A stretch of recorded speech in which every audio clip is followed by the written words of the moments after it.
ताको जौन हमरा खाओ हेंगा तकबू नु तरा आंखे में बेवाई फाट आँख में बेवाई फाटे साफ शराब देता रे एगो लड़का के प्यार भइल बा ए लड़की से इतना उच्च कोटि के मूर्ख हम ना देख I am intelligent boy intelligent boy intelligent boy कि इंटेलिजेंट बोका हम नहीं है ढोलकिया वाला अब बताई लड़का के प्यार हुई तो लड़की से न हुई हां जी कि पाड़ी से भैंस से हुई ए घरी छक्कू से कर लेता सोनू बाबू ई कहले कर जायज बा जायज बात हम ना काटी ना हालांकि जी जितना प्यार करेला उम्र के लड़का ले बैठल बा सबका से हम कहतनी हमरे भारत के धरती पर प्यार होखबे ना करे ना होखे ई 5 गो चीज हो कौन प्रेम प्यार इश्क मोहब्बत लव ए ई तो 5 भाई बड़ो से जी ई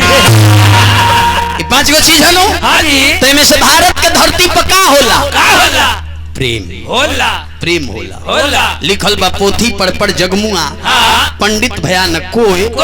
ढाई आखर प्रेम का पढ़े सो पंडित हो तो भारत के धरती पर प्रेम होला आई प्रेम कोइल के लैला मजनू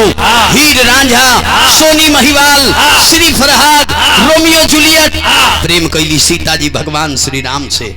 प्रेम कैली पार्वती मैया भोलेनाथ से प्रेम कैली राधिका जी भगवान श्री कृष्ण से राधिका जी हां जी कृष्ण जी के मेहरारू ना रहली प्रेमिका रहली रवा सब जानतनी भगवान श्री कृष्ण के विवाह कगो भई रहे हम बतावतनी बोली भगवान श्री कृष्ण के विवाह भई रहे 16,308 गो बाप रे बापू हो मर्दवा हिम्मती रोहन माने एकरा कहे के माने इतना मेहरारू के रहते प्रेम कोई नहीं हां आई एक गो मेहरारू बोकला छाड़ देता री 16,308 गो मेहरारू में सोनू बाबू एको गो मेहरारू कान्हा जी के संगे ना पूजाइली राधिका जी प्रेमिका होते हुए हर मंदिर हर कैलेंडर में भगवान श्री कृष्ण के संगे पूजाता काहे एकरा पहिले रहुआ प्रेम के परिभाषा जाने के पड़ी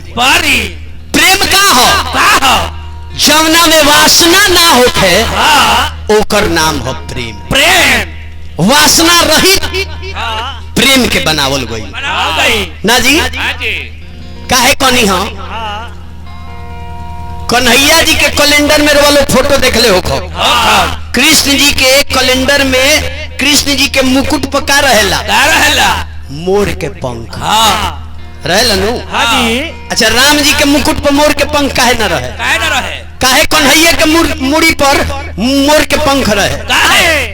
एक बड़ा लम्हर भेद बा लेकिन जाने के पड़ी नाव का भाई लोग हमने के हिंदू समाज में बानी सो ये धरती पर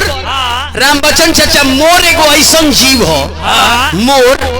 जौन मोर कबो मोरनी के संगे संभोग ना कर मोर मोरनी के संगे सहवास नहीं करता है काहे मोर जोगी हो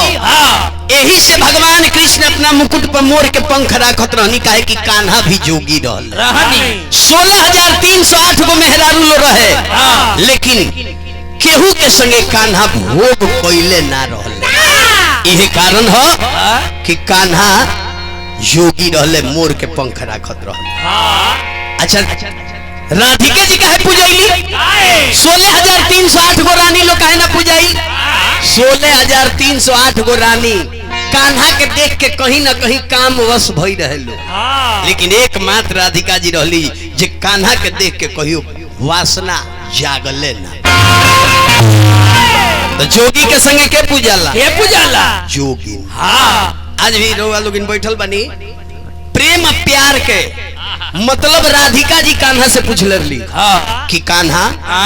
बोलो प्रेम और प्यार का मतलब क्या है तो कन्हैया कहले कि राधिका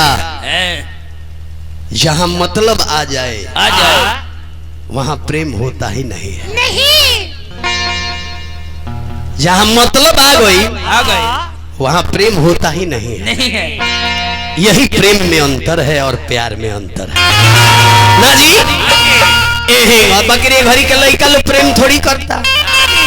ए घड़ी के लड़का लोग प्यार करता। कतना लड़का तो प्यारो नहीं खस कर एकरा के गंडक नदी बूझ के पार करता है। कितना जना तो वही में डूब जाता रहे।